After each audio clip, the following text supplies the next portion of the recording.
So does anybody have any questions for me before we get started?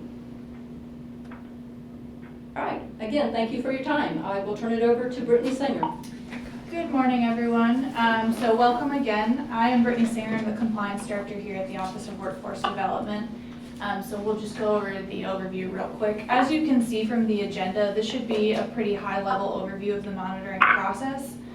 In the past, we've simply sent out our monitoring tools ahead of the on-site visits, but we wanted the opportunity to go through the process and tools with you all, as there are some new folks in the workforce system who may not be familiar with the process. We also don't want this to feel like a gotcha moment, so we want to make sure we're all on the same page and minimize any confusion, once monitoring kicks off. So thank you to everyone for joining us today. This should be, we have built-in time for questions.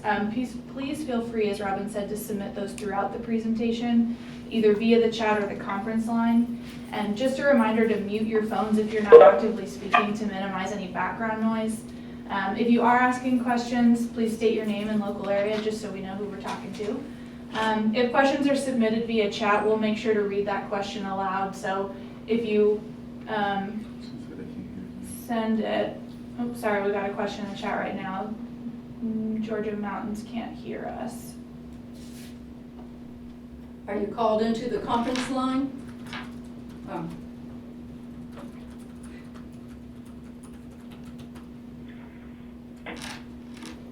All right, hopefully that takes care of that. So again, if questions are submitted via chat, like we just had right now, we'll address those and bring them up. Robin's going to keep an eye on that chat, and we'll cover all of those. We will likely not use the entire 2 hours we have booked for this, but we wanted to ensure that we gave you all ample time in case there were items you'd like to discuss. So, again, you have the agenda and introduction in front of you. I'm going to just go over the process. I'll talk about why we monitor. I'll introduce our state staff involved in monitoring, again, as we have some new or newer faces. And I'll give an overview of the new on-site format we'll be implementing this year.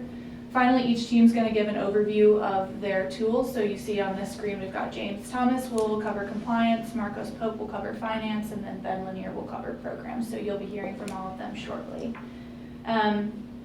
Just as a reminder, you received a link from Robin to the PY18 monitoring tools in an email yesterday. So we won't be pulling those tools up on screen just as they're large documents. It would be sort of hard to navigate, but they are there and available for you all to review. So please take a moment to look at those and let us know if you have any questions, either in the webinar, or again, if you take time to look at them later this week, feel free to shoot us an email and we can chat about that. So just again, we've got some other folks joining the call. If you're not actively speaking, make sure to mute your phone. We'll go ahead and get started. All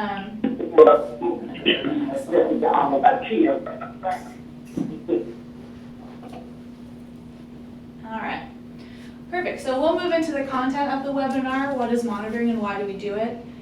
Obviously, this is an integral part of our oversight responsibilities as required by law, but even more than that, this process helps us to identify areas of concern in operations and gives us a better understanding of the activities going on across the state. We see this as an opportunity to correct issues, obviously, but also to highlight best practices and identify what works well. Especially now that we have this training academy, we believe we're well positioned to offer even more hands-on training and technical assistance. And we do that based on, one, the needs you all identify and bring to us, but also through the issues we see throughout the monitoring season.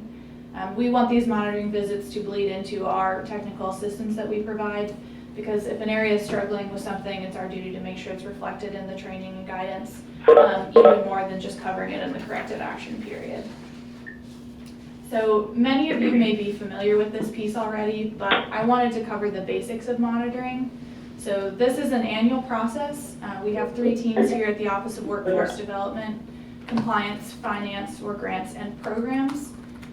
So each of these teams develops a risk assessment to help us determine how to evaluate each area.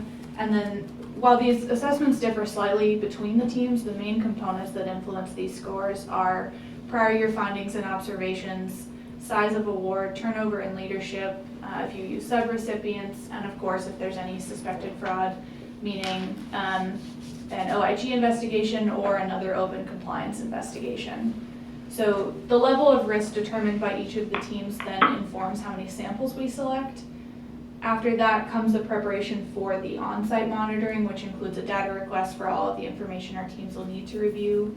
And we'll get into the specifics of the on-site process and desk review process a little later with each of the teams. But after the on-site portion, we have the corrective action period, which ideally wraps up in a month or so after the on-site visit. However, we do recognize that for items that need board approval or need to go through another lengthy approval process, that the timeline can be pushed a little further down the road. So we'll set those due dates as appropriate considering those factors.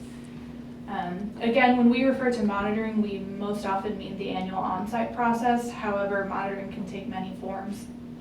So OWD by law has the discretion to open desk reviews and conduct additional oversight as needed.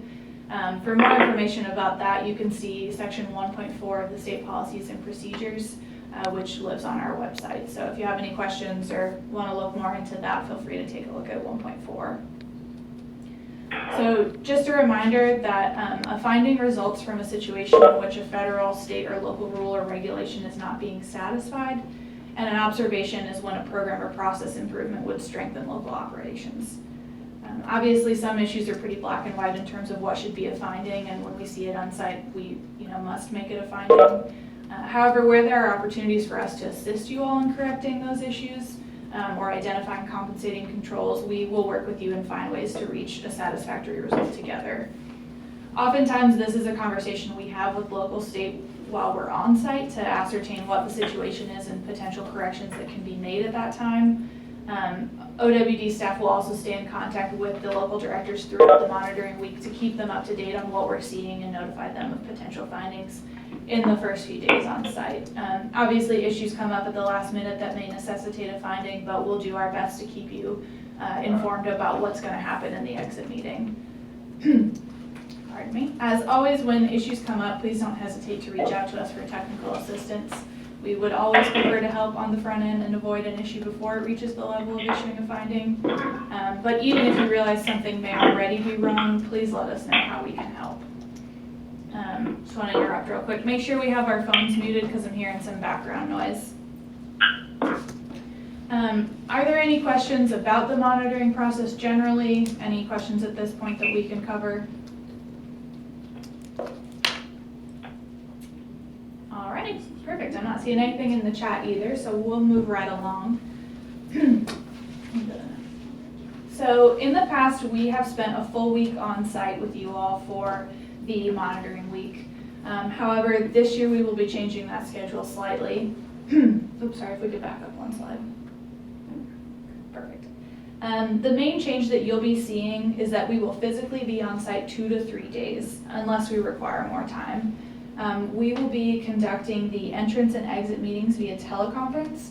So you will get a meeting invite with the call-in information from the OWD members serving as a team lead. Because we will not be doing these in person, you'll need to scan and sign those entrance and exit memos to OWD, but the monitoring team will send that to you and give you the rundown of required steps at that time. So we just wanted to brief you on that. You don't need to remember any of that right now. The team will let you know what they need once it's your monitoring week. So we will aim to be on site Tuesday and Wednesday of the monitoring week. The entrance meeting will still happen on Monday. But when we're on site, we will mainly be there to conduct interviews, review the additional on-site samples, and follow up on missing information or documentation. All of the other documents submitted to OWD will undergo a desk review, meaning we will do most of our review here in the office. As such, the teams will likely begin their review a week or so prior to the on-site visit. However, you will still have the 2 weeks to upload and or prepare those samples. That timeline has not changed. We just may start looking at it once we send those requests. But if OWD is reaching out to you for additional information or documentation after the data request, please be mindful of any deadlines that they set just so we can get this done in a timely manner. Sorry, just one more reminder. Can you guys please mute your phones? Thank you. So again, if OWD is reaching out to you for additional information after the data request, just be mindful of any deadlines that they set. For example, those areas who may have printed out their policy manual for us to review on site, you'll need to make sure that all those policies are sent electronically with the data request instead. You can still provide the paper documents once we're on site, but we will need to see those ahead of time. So make sure that your data request does include everything on that list that we're asking for. So we're hoping that this new schedule will interfere a little less in your day-to-day operations, since you won't have to accommodate us on site for an entire week. If the team requires additional time to conduct an on-site review, we'll notify you as far in advance as possible.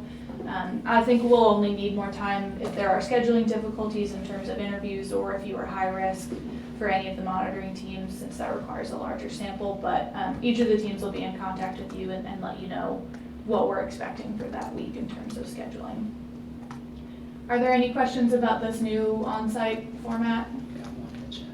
Oh, we have one in the chat. So City of Atlanta asked, we have used Dropbox to provide documents. Will this still be acceptable? Yes, as long as we have an electronic version.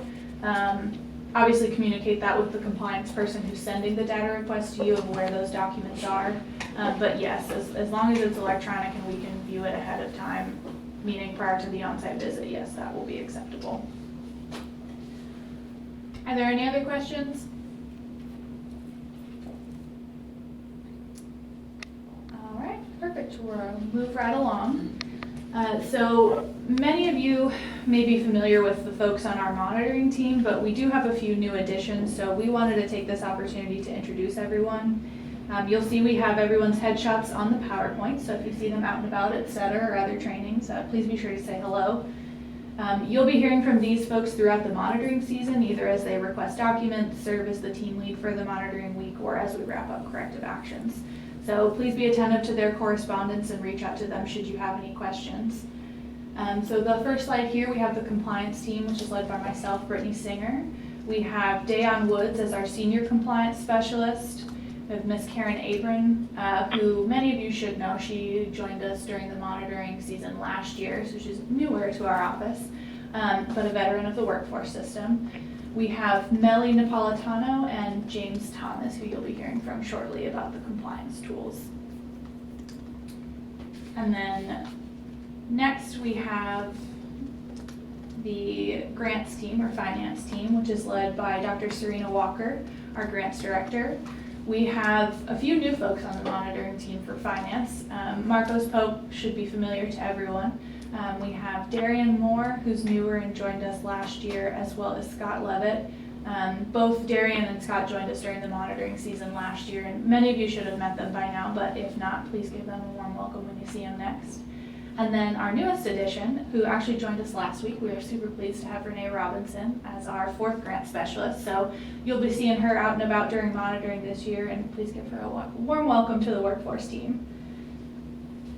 And then our final monitoring team is programs, which is led by Jamie Jordan, our programs and business services director. And then the direct manager of the programs team is Shri Olivis. It's new as of last month. Last week, sorry. Time's just flying by. So please welcome Shri to the programs team. Our program specialists should be familiar to everyone. They started at the beginning of last monitoring season, so you all should have met them by now. But we have Audrey Camp, Aviana Jackson, and Ben Lanier, who you'll be hearing from shortly as well.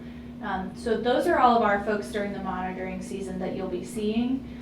Again, please be attentive to their emails. Feel free to say hello when you see them out and about at SETA or other trainings.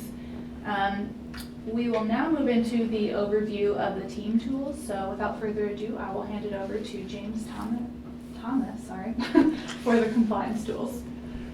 Good morning, everyone. As Brittany said, my name is James Thomas and I am a compliance specialist. I will be going over all the tools that the compliance team uses while we're completing monitoring. First, we have our corrective action response tool, the CAR tool. The CAR tool is used to acknowledge the prior year's findings and their resolutions. The findings are totaled by category, and each finding is listed, giving a brief description along with the required corrective actions and the actual corrective actions that the LWDA used to satisfy those findings. Lastly, on the card, it is indicated whether the individual finding has been resolved, partially resolved, or was left unresolved.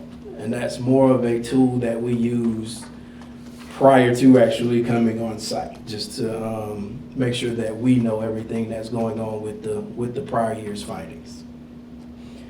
Next, the internal control questionnaire tool, the ICQ. The ICQ tool is the compliance team's policies and procedures tool. The ICQ itself is sent to the LWDA along with the initial data request and is returned with the rest of the documentation that was requested. The questionnaire contains yes or no questions as it pertains to governance and oversight, financial internal controls, subrecipient monitoring, and information technology within the LWDA. A random selection of samples / questions, those questions we call samples, is reviewed. Each sample is based on federal or state rules and regulations. The number of samples chosen is based on the LWDA's risk assessment. We do receive that yes or no answer from the questionnaire, but once we're on site, we're looking to kind of dig a little deeper, and we do interviews with the executive director, finance director, or any personnel that can give us that more detailed answer as we make sure the LWDA is abiding by their own policies as well as the state and federal policies. This tool allows us to ensure that certain provisions do exist within the LWDA and also ensures that policies and procedures are not outdated. Next, we have our local elected official tool, as well as the local workforce development board tool. Both LEO and LWDA tools, they are very similar in that they're both looking at boards. With these tools, first we check the composition to ensure that these boards have the number of as well as the correct members to satisfy federal and state requirements. Secondly, we check the bylaws to ensure that all proper provisions exist based on federal and state requirements, and we also check to ensure that these provisions are being followed. With the LWDB tool, we also check the rosters and the bylaws that govern standing committees. So make sure that everything involving standing committees is correct. That's if they exist. I know not all areas have standing committees, but if you do, make sure everything is up to par as far as federal and state guidelines. Lastly, meeting minutes are reviewed to ensure that all meetings take place and are doing so following the required federal and state guidelines. For examples, while we're looking at meeting minutes, we review for quorum, stated conflict of interest if any voting is taking place. We review for proxies in attendance, and we review for attendance as well of each individual members, just to ensure that members on the rosters are attending meetings and being removed or replaced when it's required. The Equal Opportunity Tool, which is our EO tool. This tool focuses on 29 CFR Part 38/WIA Section 188, which addresses EO and non-discrimination.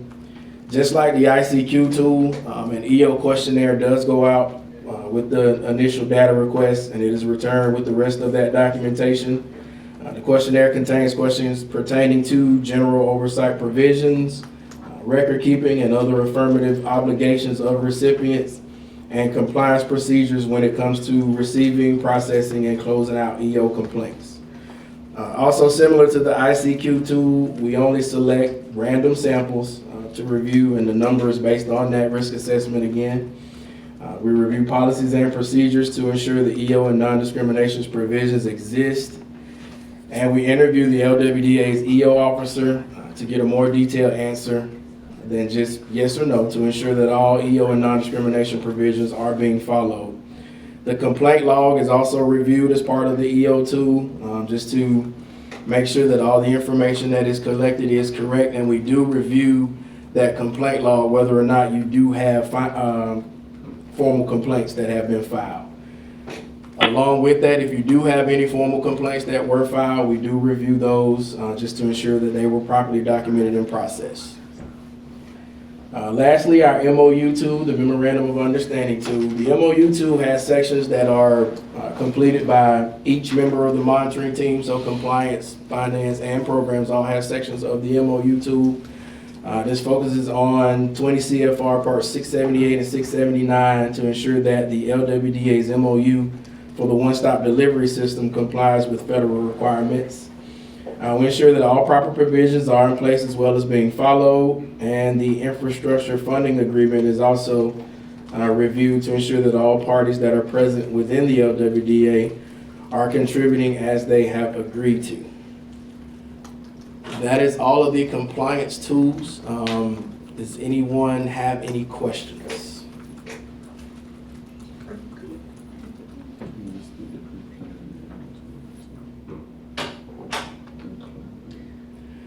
Hello. That is, Good morning. yes, I see that there is a question on here speaking to the pre-planning and inventory tool. That is more of a tool that we use in-house before we actually come on site. That deals with all of the information that you have sent to us during the documentation data request period. And it basically is a tool that we use here to make sure that there are no issues or anything going on that we need to discuss prior to coming on site. Are there any other questions for compliance?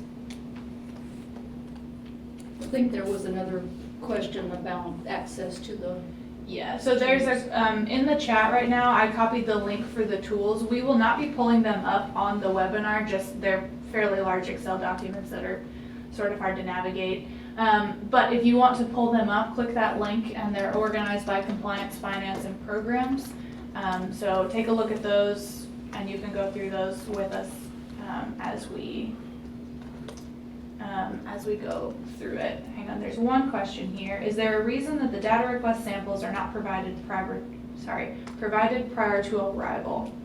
So the data request samples, there should be, I believe for all of the teams, there's a portion that is sent ahead of time, which is 2 weeks ahead of time, but then we do select other samples once we're on site. That's frankly just part of the process, not that anyone would be doctoring their files, but it gives us the opportunity to see files that you maybe didn't have advance notice that we'd be looking at to make sure we're getting an accurate representation of what your files look like. Are there any other questions?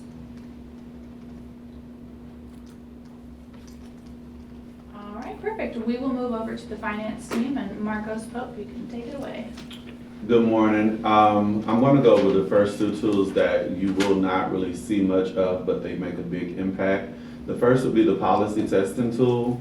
That policy testing tool, we will use that to determine if you're doing what you say you, what you have written as your rules and regulations for the local areas, and we will kind of gauge that amongst or during our testing time.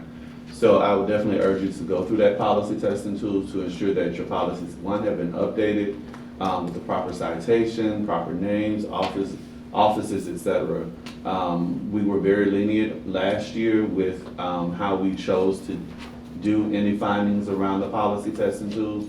Due to the change, however, with us being a good year into this process, we will not be so lenient this year. And then the second tool is the one-stop operator procurement tool.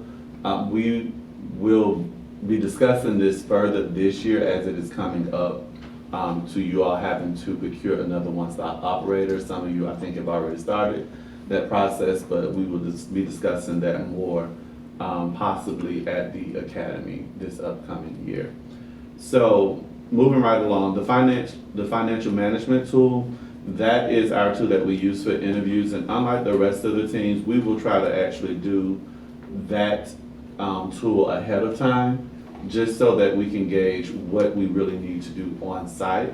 And when we are sending out our requests for samples, we, due to the financial,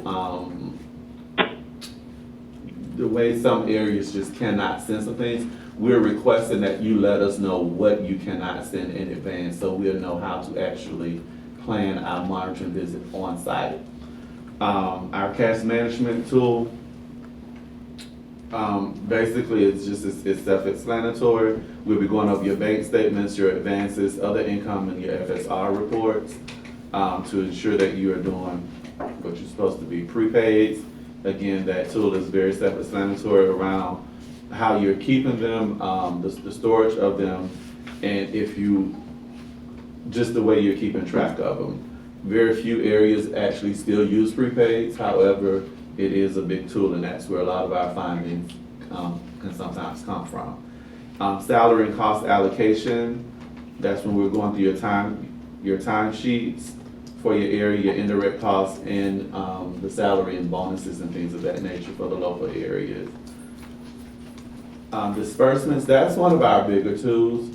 That's where we're actually picking samples based upon the risk assessment. It does determine how many samples we decide, with the question that was asked.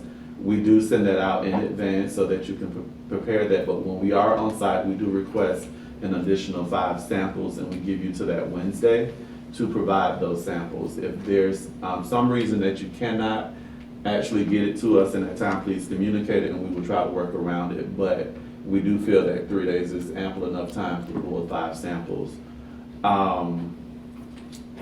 So that is pretty much the disbursement sampling tool. Your purchasing tool, that's your procurements. When you do your data request documents, you're letting us know, everything from your contracting, what procurements you've had for that year. So we pick randomly what items we want to see. But in procurement actually may be one of those things that you cannot necessarily send to us, depending upon how some of your areas are actually keeping the records on that. So again, when we request for you all to let us know what you cannot send over electronically, just let us know so that we can plan accordingly. Your contracting tool, this is one that we typically do try to do off-site even prior to this year. And that's because we can actually take time to go through the contract to see what's in the contract, if everything, provisions, everything that needs to be in there is in there. And then you have your own subrecipients. What we're looking for there is, are you monitoring your subrecipients the way you should be? And going through, again, your policy versus your, how you have it written in your policies and what you say you do in your policies. And that's all of them. Any questions concerning?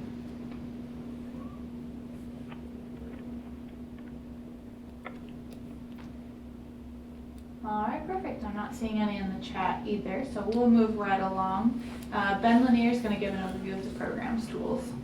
Good morning, everybody. So the first programs tool we have is the Program Administration Testing Tool. And this program admin tool is used to test LWDA policies for compliance. The questions on this tool, basically they test mandated requirements for specific eligibility criteria, priority of service, supportive services, records retention, exit and follow-up services, subrecipient quality assurance monitoring, one-stop certification, rapid response, and also test your contracts for different services that are offered. We can complete this tool before we come on site, and we use the data that you give to the compliance person ahead of time, basically your policy manual. But if there are missing policies or contracts, we can request it from appropriate LWDA staff either before or when we arrive on site. The next tool is the interview tool. I think you don't have this tool. You don't have this tool yet just because we didn't want to obviously give our questions away. But this is a new tool for this programmatic year. Obviously we have always done interviews, but we stripped this from the program admin tool just to kind of really focus and make sure that we were asking quality questions. And hopefully it will help us streamline that process. So obviously in this tool we ask specific questions about policies, education of staff on pertinent updates and changes, and day-to-day operation of the LWDA. And these interviews will be given to the director, the programs manager, a case manager, and first contact.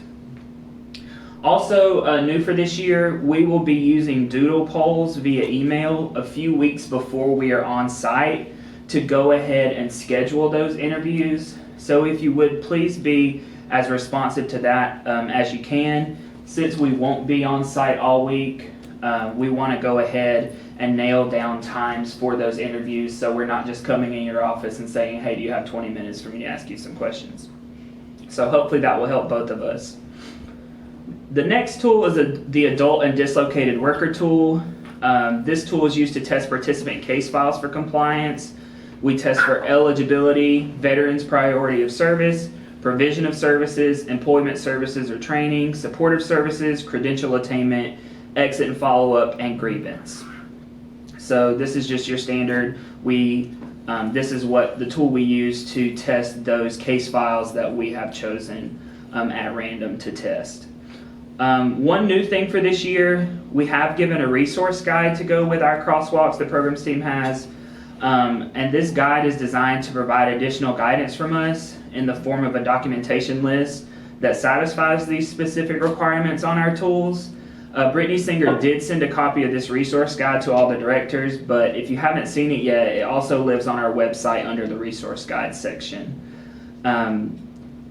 It is not meant to be exhaustive, so when you look through this list and you find something that may satisfy a requirement, please let one of your programmatic technical assistant reps know, because we really want this to be a collaborative process between state staff and the local areas. And if you have any questions about that, or edits or additions, please feel free to let us know, because we really want this resource guide to help both us here at the state level and y'all at the local level. Next is the youth review tool. The youth review tool and the adult and dislocated worker tool are essentially the same thing, but obviously the youth tool tests for additional services that are available to youth. So this is the tool that we will use to test the youth files that we choose at random to test. Finally, for me, a new thing that the programs team is doing this year, we will be leaving with you, if there are issues when we leave after monitoring, we will be leaving with you a post-monitoring issues log. This log will list case file findings, so you know which files had the issues, which testing criteria that was failed, referencing policy obviously, and then what documentation that will be needed to solve the issues, so there is not any confusion about what may have been the issue. So we're going to be leaving actual documentation with you. And that is it from me. Do we have any questions? This is Teresa. I don't have any questions for you, Ben. I think this question is more maybe a Brittany question. So in a previous webinar that I was not on, it was stated that local areas are responsible for implementing policies that the feds have and the state. However, if there are policies that are federal policies that the state board has not approved and you all have not implemented it into a WIG, how are we held responsible? Or was that an untrue statement? Are you thinking of something in particular, or is this just a hypothetical? Yeah, it was just a blurb that was kind of put out there. It wasn't a specific policy, but if a federal policy is in place and the state has not put out a WIG, how are we held responsible for the federal policy when we mimic the state policy? Because we don't arbitrarily just put in policy unless it's something local pertaining to, say, procurement. But if it's an overall arching policy for the feds and the state hasn't put a policy in place, are we expected to write a policy on it? Yeah, so this is Serena. I believe that is probably a statement that was given to you given to the participants during the financial procurement session that we had a couple of months ago. And yes, we do expect for local areas and for the state to be mindful of federal regulations, and it's our intent to always use the state platform to mimic and to support federal regulations, but it is a balancing act, and we do realize that local policies are directly responsive to state policy, and state policies should be reflective of federal regulations. If that does not happen and there's a conflict and you have a specific example, then please bring it to our attention, and we will also, in our assessment and critique and support of your local practices, keep that in mind. So this is an open conversation, and it is a two-way communication between us. So without a concrete example, I can't offer you specifically what our response would be, but if there is a conflict and if we are giving you some rule that is in direct arbitration with federal law, please bring it to our attention and we'll adjust what we expect in accordance. Thank you. Are there any other questions? You want to repeat the question that's in the chat box? Yes, so City of Atlanta asked how can we find out who our TA contact is? Compliance does not have assigned TA representatives, but finance and programs do. Cherie's making notes right now. We'll send those assignments out to you after the webinar, just to reiterate who those folks are.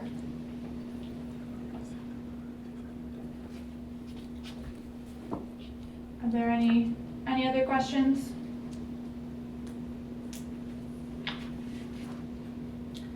All right, it does not sound like it. So thank you again, everyone, for joining us for this. I just want to reiterate, if you see the email from Robin yesterday, the link to the tools is included there. So if you are looking at those later this week or in the coming weeks prior to your on-site visit, please let us know if you have any questions. We're happy to answer anything. If you think of anything after the webinar ends, please feel free to shoot us an email. We're happy to help clear up any issues. All right, thank you everybody for joining us and have a nice day.